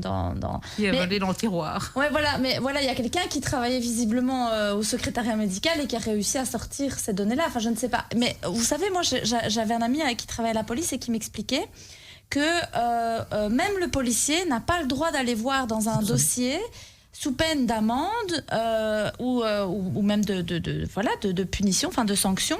En fait, c'est parce qu'on sait retracer les gens qui vont voir le dossier d'un usager. Absolument. Et est-ce qu'on sait faire ça aussi dans les plateformes comme ça? Mais on sait le faire surtout. Aujourd'hui, le monde bancaire interdit à ses employés l'accès à certains types de comptes bancaires. Ouais.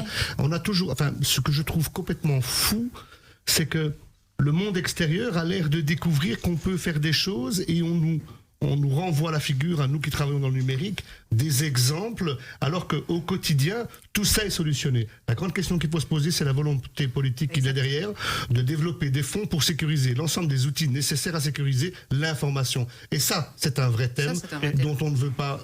parce que là, il faudrait quand même savoir qui a été chercher les données. Vous voyez, par exemple, dans ce cas-là. Le cas de l'avortement.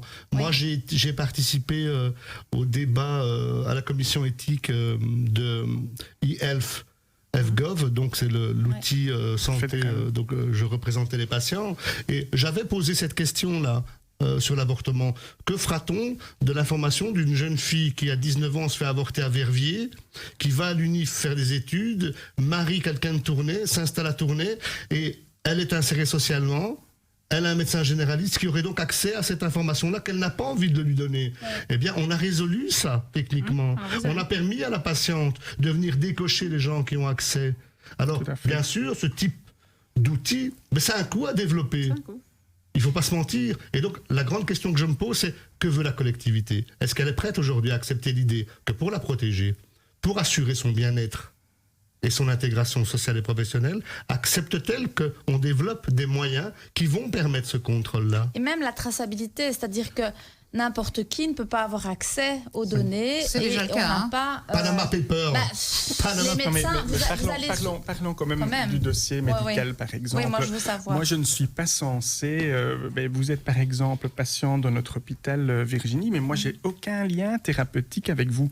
Donc, si moi, demain, je vais ouvrir votre dossier, je peux être sanctionné. À aucun moment, un soignant qui n'a pas de lien thérapeutique ne peut ouvrir un dossier. C'est un minimum et c'est très important. Et par exemple, aujourd'hui, le gouvernement fédéral, tu en as parlé, Lucio, avec la plateforme Ma Santé, a créé un cloud, une plateforme de données de santé qui est accessible à chaque citoyen belge. Il suffit de se munir de sa carte d'identité, un lecteur de carte ou d'autres applications comme le It's Me, et on peut alors se loguer en toute sécurité à sa propre plateforme de chez soi, et on peut, à ce moment-là, il y a différentes pages sur cette plateforme et on peut avoir une vue sur chaque soignant qui a consulté le dossier, et à chaque moment on sait le voir maintenant. On sait absolument le voir, et on sait également cocher ou décocher une autorisation d'un soignant, enfin médecin, on parle de médecin parce que le pharmacien n'a pas accès, les kinés non plus, donc vraiment médecin. Les psy non plus, je pense. Les psychologues non plus. Uniquement le psychiatre. Et donc on peut décocher absolument, et moi moi, souvent, je montre ça à mes patients parce que la difficulté, par exemple, à Bruxelles, c'est qu'on a beaucoup d'institutions, on a beaucoup de labos et on ne va pas toujours se promener dans sa poche avec tout son dossier médical papier. Et donc là, l'outil digital a fait en sorte de pouvoir avoir accès à un labo externe qui n'a rien à voir avec notre hôpital. Et donc ça, c'est un avantage pour le patient. Voilà. Ça n'enlèvera jamais les problèmes de hacking et de phishing et de tentatives d'introduction. Il ne faut pas confondre les deux, je pense. Je pense qu'il faut être... il y a des sanctions pénales qui sont attachées. Et j'allais vous demander, c'est quoi les conséquences d'une divulgation, d'une violation des informations médicales digitalisées ? Ça peut aller très loin. Il y a des responsabilités objectives dans le règlement de protection des données européen. Donc si effectivement une radio, un hôpital, une école, parce que ça ne concerne pas que la santé, se fait entre guillemets introduire et dans sa banque de données, c'est les fameux leaks, c'est le fameux fait d'aller chercher des données dans une institution. Il y a des sanctions qui sont des sanctions qui peuvent aller très loin en termes d'amende objective. Donc, il n'y a même pas besoin d'avoir un dommage réalisé à une personne. Par le simple fait que vous avez mal sécurisé les données, vous êtes susceptible, en qualité d'institution ou de personne morale, d'être à un moment donné sanctionné.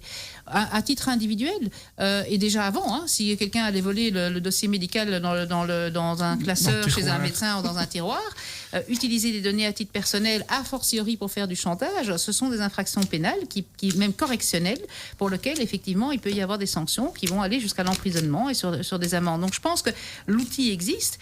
Il y aura toujours des gens qui vont abuser.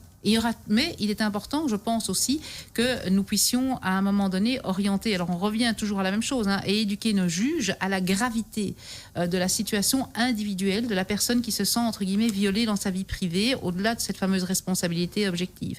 Et là, on en était qu'au début. On n'a pas encore vraiment dans la justice des condamnations, dont les YouTubeuses dont vous avez cité. Ça va prendre 1 an, 2 ans. Si c'est en Europe, ça va peut-être même prendre 5 ans avant d'avoir des condamnations définitives. Mais on va voir ça arriver au fur et à mesure. Mais on ne peut pas toucher aux données. Le médecin, il peut même se faire sanctionner et radier de l'ordre si on commence à jouer et à consulter. Donc les sanctions n'ont pas changé, les moyens n'ont pas changé, les infractions n'ont pas changé, mais il y a encore cette sensibilisation de la justice et cette condamnation effective au fait, par exemple, d'être vraiment se sentir, entre guillemets, violé dans sa vie privée parce que quelqu'un a été consulté mon dossier médical. Les Panama Leaks, les Malta Papers, ça c'est quelque chose qui est encore pire. Il y a un site qui horrible qui en plus est situé au Delaware, qui retrace tous les noms de toutes les personnes qui ont été repris. C'est des journalistes américains qui ont fait ça, qui ont été pris dans un des fameux leaks, Malta Papers, Panama Papers, tout ce que vous voulez comme papers. Et je vous assure que vous rentrez le nom de certains Belges connus, vous les retrouvez. Ça ne veut pas dire qu'ils ont été condamnés. C'est beaucoup plus grave que ça. Ils ont été repris sur cette liste. Ça transparaît, c'est suivi. C'est pratiquement de la diffamation parce que c'est pas parce qu'on est sur une liste qu'on a nécessairement fait une infraction fiscale, mais on retrouve la même chose, je dirais, au niveau santé. Il y a probablement des échanges de données qui sont justifiés et justifiables. Il y a des données utilisées qui ne sont pas justifiables et qui méritent condamnation. Donc c'est nos magistrats qu'il faut former. Et oui, ça aussi, ça, c'est vrai, ça je suis d'accord, parce qu'il y en a, ils sont vraiment de l'ancienne école. Non mais je dis ça, je dis rien parce que j'ai l'habitude de travailler avec les tribunaux et je trouve que franchement, il y en a, ils sont vraiment arriérés, ils doivent vraiment retourner un peu sur les bancs de l'école pour le gouvernement ou même sortir un peu de chez eux ou de leur quartier, je sais pas, parce que des fois ils sont vraiment à côté de leur pompe.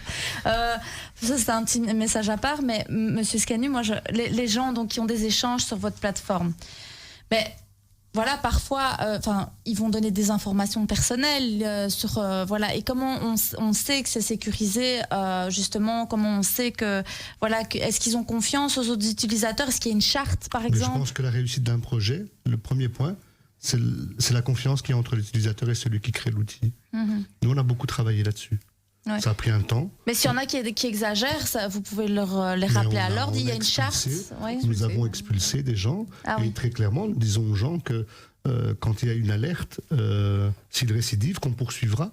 Moi, je ne crois pas que le monde numérique, c'est un monde, un espèce de nuage perdu dans l'espace, c'est le monde réel aussi, et les gens doivent prendre leurs responsabilités. Et d'ailleurs, je m'adresse à vos auditeurs, c'est la réalité, le monde virtuel, Internet, tout ce que vous faites Internet, c'est le monde réel. Les outils que vous utilisez, ils appartiennent à des entreprises réelles qui ont des droits et des obligations, et vous avez aussi des droits, mais vous avez aussi des obligations. Il faut arrêter de croire qu'on peut tout faire.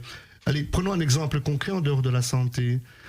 Les propos raciste, antisémite et xénophobe qu'il y a aujourd'hui sur des outils comme Facebook ne sont pas sanctionnés. Je rappelle quand même qu'on vit dans un monde où il y a une loi qui condamne, qui permet de poursuivre les gens qui ont ce type de propos. Normalement, oui, je crois. Elles sont sanctionnées. Alors, il y a 3 sanctions différentes. Il y a la sanction par le réseau social et si on va en France, il y a même une loi qui oblige des opérateurs comme Facebook à sanctionner et à censurer automatiquement. Ça, on peut encore se demander qui doit garder la justice en main. Donc, je suis toujours très... en France, voilà, je crois qu'ils sont quand même assez particuliers parce que qui est-ce qui donne les leçons? Il ferait bien de se regarder dans un miroir parce qu'ils auraient un problème. Nous sommes donc sur une radio belge aujourd'hui. Non, vu la Belgique. Voilà. Alors, oui, bien entendu que si vous récupérez, et là par contre il y a une jurisprudence déjà bien établie, donc il y a quand même des condamnations de gens qui vont de manière répétée avoir des propos racistes sur les réseaux sociaux, qui sont effectivement susceptibles de condamnation. Encore faut-il les poursuivre. Mais il y avait la présentatrice télé là, qui avait eu des remarques racistes et des menaces. Une personne de couleur. Et la personne a été condamnée. Elle a été condamnée, mais même je dirais plus. Et c'était des insultes sur les réseaux, je pense. Sur les réseaux, sur la télévision, sur la radio, ça existe. Mais c'est très important qu'on puisse effectivement dire aux gens, si vous êtes victime de ce genre de choses, seule la victime peut porter plainte, et c'est la victime qui doit faire la démarche à la police. Mais c'est condamné, il faut réagir. C'est comme disait Lucio, on a des droits, on a des obligations, il faut les vivre. Les gens ne vont pas les chercher. Voilà, exactement. Et c'est pas parce qu'on passe par le virtuel qu'on perd ses droits. Voilà, c'est ça, oui. Tout à fait. Alors, on a une dernière petite pause avant la fin de notre émission, mais il nous reste encore 20 minutes pour poser quelques questions à nos invités. Donc, voilà, n'hésitez pas aussi à nous contacter via les réseaux si vous avez des questions à nos spécialistes. Je vous dis à tout de suite dans Santé pour tous sur Arabelle FM.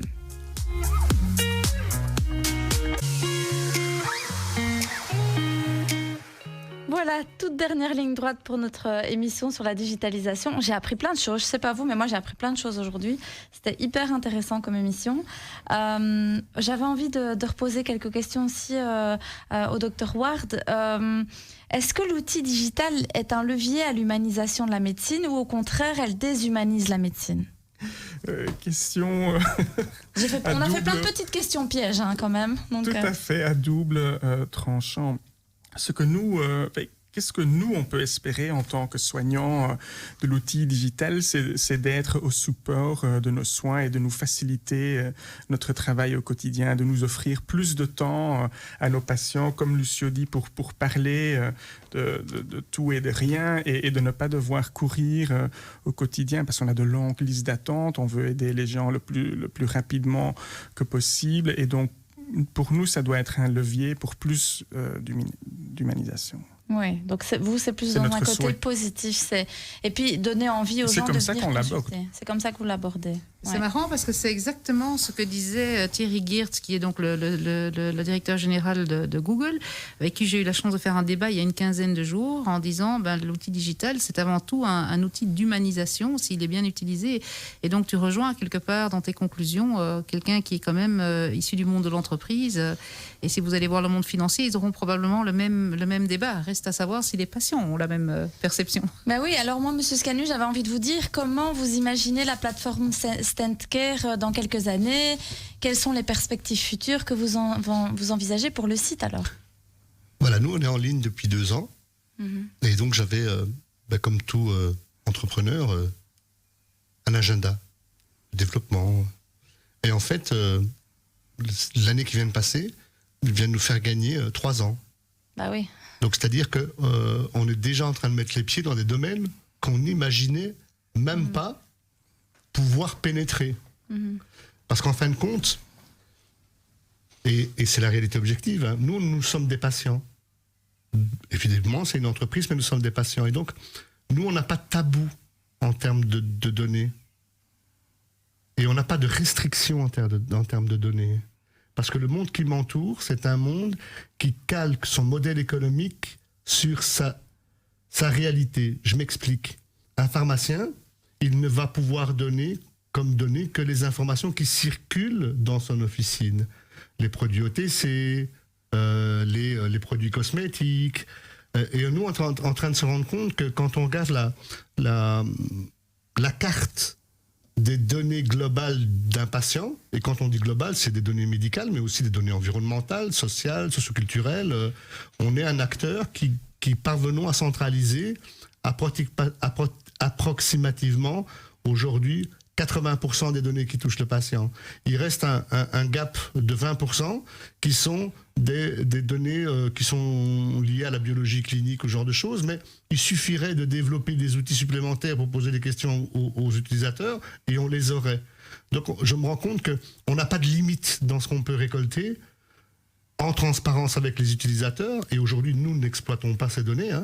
C'est dommage parce que on sait tous et on entend parler à longueur de journée que le gouvernement il cherche des économies partout, on n'arrive plus à payer les pensions, on n'arrive plus à assurer les santé, on fait des cost-cutting dans les hôpitaux et on voit des grèves, alors qu'on est assis finalement sur ce qu'on appelle de l'or brut, du pétrole brut qui sont ces données, qui ne sont pas monétisées. Alors parce qu'on pense à monétisation des données, on se dit ma donnée santé ça vaut combien? C'est pas comme ça la monétisation des données.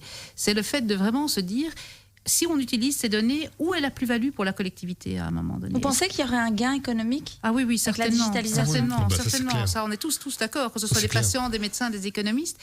À partir du moment où on casse finalement cette barrière et de faire finalement d'un partage de données quelque part une obligation citoyenne. Depuis des années, depuis des siècles, on partage nos données financières et on paye des impôts et on fait nos déclarations fiscales en disant voilà État, voilà tout ce que j'ai, voilà tout mon patrimoine jusqu'à la petite cuillère, et puis au moment des successions, on vient encore une fois vérifier si vous avez bien tout déclaré les années précédentes. Mais donc quelque part, c'est une technique qu'on connaît. Et si on veut à un moment donné devenir efficace et par exemple éviter, est-ce qu'on peut s'imaginer qu'en Belgique et dans le monde, 30% des actes médicaux qui sont posés sont à faible valeur ajoutée pour le patient parce qu'on fait 2 fois un examen, 3 fois un examen, ou on fait un examen en oubliant de dire au patient qu'il y a un régime spécifique à saisir, qu'il y a effectivement... on a un gaspillage énorme. Et l'outil digital statistique, on l'a dit, c'est une statistique extraordinaire, peut permettre de résorber ça. Si on sait que dans un coin, il y a des cancers particuliers qui se développent, c'est qu'on a un problème dans une localité ou dans une communauté, où il y avait tout à l'heure une publication là, sur un journal bien connu des médecins qui est le spécialiste, en disant « attention, on va commencer à récolter des données en fonction de la race ». Oui, pourquoi pas, tout dépend de l'objectif. Le diabète, c'est pas toi qui peut-être que tu vas me dire le contraire, mais le diabète africain n'est pas le diabète européen. Oui, mais on sait qu'au Japon, la tumeur de l'estomac est beaucoup plus fréquent qu'ailleurs. Et donc, si on a un patient en consultation d'origine japonaise avec des problèmes d'estomac, la première chose qu'on veut exclure, c'est une tumeur. Donc, il n'y a pas de mal à ça si le but est de vouloir aider. C'est vrai qu'on parfois, j'aime bien, on rigole parfois avec ça, mais quand on va voir le médecin, il coche caucasien ou autre. Et donc, je suppose, nous, on s'est toujours dit, oui, mais ça doit leur donner des informations aussi sur la nature de la maladie. Non, c'est aussi une fausse idée sur son origine, vous savez. C'est vrai. Mais il n'y a pas que... c'est l'italien qui le dit. Non, mais je sais. Moi, l'autre jour, j'ai rigolé parce que mon fils est allergique au pollen. Et alors, le médecin dit, ah oui, mais il y a beaucoup de petits Belges qui sont allergiques au pollen. Je me dis, mais il est un quart marocain quand même. Je me dis donc, en fait, ça m'a fait sourire, qu'elle me dise, il y a beaucoup de petits Belges qui sont allergiques au boulot et au pollen. On est aujourd'hui polyglotte. C'est très important de poser la question aux patients, où avez-vous voyagé? C'est pas par curiosité, mais quand on vient, par exemple, avec des symptômes d'infection et que le patient a voyagé dans tel ou tel pays, on sait que là, la fréquence de certains virus ou bactéries sont plus élevées. Donc, il faut adapter nos tests. Tout ça, c'est important. Prends l'outil digital et le Covid et les voyages. On en a beaucoup parlé de ce fameux Corona Pass en disant ça va être une traçabilité horrible, etc. Puis maintenant qu'on peut tous l'utiliser, tout le monde est prêt de le télécharger et encore le télécharge sur Twitter et Facebook et le met bien en photo. Ça marche pas sur Apple. Et donc quelque part, au jour d'aujourd'hui, cette traçabilité des mouvements de population va être évidemment un outil énorme pour, si jamais il y a une reprise de vague, est-ce que c'est lié à certains pays, à certains variants, sans les données digitales, on ne sait pas. Je vais profiter d'être chez vous, chez Arabelle. Moi, j'ai vécu un certain nombre d'années au Moyen-Orient, et sur un même pays, je vais parler de l'Arabie Saoudite, si vous alliez à Riyad, pas de vaccin contre le... Comment on appelle l'encéphalie, c'est ça, ou je ne sais plus... Polio. Ouais. Il y a quand même vous alliez à Jeddah, il fallait. Ouais. Parce que Jeddah est la porte d'entrée pour la Mecque. Et donc, ça voulait dire que, comme il y a beaucoup de gens qui viennent de toute la planète. Et ça n'angoissait personne de devoir prouver aux autorités saoudiennes, en arrivant à l'aéroport de Jeddah, voilà, je suis vacciné, quoi. On a un comme carnet, en Afrique, quand on comme va. en Afrique dans le temps, enfin, je sais plus comment c'est. C'est obligatoire, c'est encore le aujourd'hui, carnet c'est de obligatoire. vaccination. Cette réalité-là, mais dans le temps, quand moi je partais en Afrique centrale, on devait passer, je sais plus, je crois que c'était en Anvers ou Gand, je me rappelle plus du tout. Il fallait faire des vaccins avant de partir et prouver qu'on les avait faits, quoi. Moi, je suis partie en Arabie, j'ai dû me faire vacciner de plein de maladies, mais c'est clair. hyper trash par rapport au Covid, donc C'est voilà, clair. beaucoup plus grave que le Covid. Et je suis partie en Chine et j'ai dû aussi me faire vacciner de maladies exotiques là, et c'était obligatoire. Alors, C'était, si tu veux aller en Chine ou si tu veux aller en Arabie, tu dois faire ces vaccins-là, sinon tu pars pas, c'est tout. Et quand tu arrives à l'aéroport, on te demande ton carnet comme quoi tu t'es bien fait vacciner, et même agrafé à ton passeport. Quelle est la différence demain? On le faisait déjà. La seule différence demain, c'est qu'on aura toutes ces données centralisées, entre guillemets, sur une Mais là, plateforme. c'était sur un petit carton. Voilà, mais là, c'est sur un On a carton. tendance à mais perdre, on a tendance à perdre, ou alors en tout cas, il prend l'eau, et ça, je connais. Et puis après, Il l'agrafe au passeport. mais en attendant, heureusement qu'il y a un backup informatique quand même de ce petit carton et qu'on peut aller chercher un doublon. Mais ce petit carton, on le regarde jamais, by the way, parce que c'est comme ça que je me suis rendu compte il y a 15 jours que tout était expiré chez moi. Et je vois déjà le docteur Ward me fusiller du regard. Mais le fait est, c'est quoi la différence aujourd'hui? C'est que toutes ces données sont agrégées sur une plateforme et donc on connaît les mouvements de population qui sont vaccinés. Et donc si demain, effectivement, il y a une reprise quelque part, on a un accès immédiat en temps réel à l'information. Vous imaginez la plus-value pour la collectivité, elle est colossale.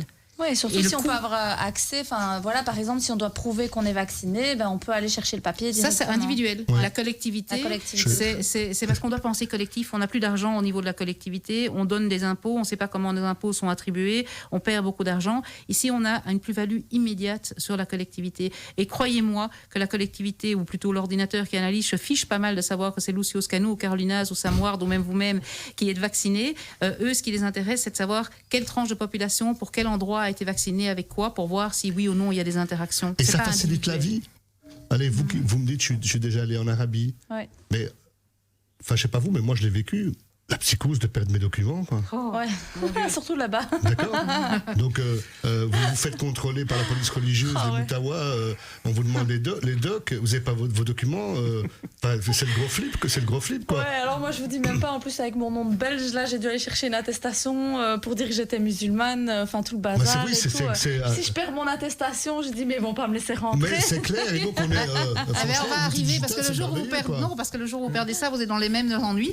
Non, mais c'est là où on arrive à la dernière étape finalement de la digitalisation. C'est pratique là à ce moment-là. Bah oui, c'est pratique, mais si ça fonctionne, si vous n'avez pas de réseau, vous faites comme moi, vous oubliez de charger le téléphone et vous n'avez plus de batterie. Si le téléphone n'a plus de batterie. Mais c'est là où on arrive aux dernières étapes, qui est l'implantation des chips sous la main, qui est déjà le cas. C'est déjà le cas. C'est très trash, mais c'est déjà le cas, par exemple, dans des pays comme on a plein des trucs dans le corps. Ah bien sûr, c'est un grain de riz entre le pouce et l'index, et c'est pas plus grand qu'un grain de riz, ça fait pas mal du tout. D'après en tout cas ceux qui l'ont testé. Et tous sont là-dedans et vous passez en lecteur sur mais vous ne pourrez plus dire je n'étais pas là ce jour-là. Non, exactement. Mais la Suède le teste actuellement, et la Suède le teste et sur base de pas mal de volontaires. Depuis 2 ans, ils ont commencé à implémenter des chips qui donnent effectivement... C'est pas cancérigène de tout le temps scanner sa main? J'en sais strictement rien, et peut-être que dans 20 ans, les données nous le diront, mais...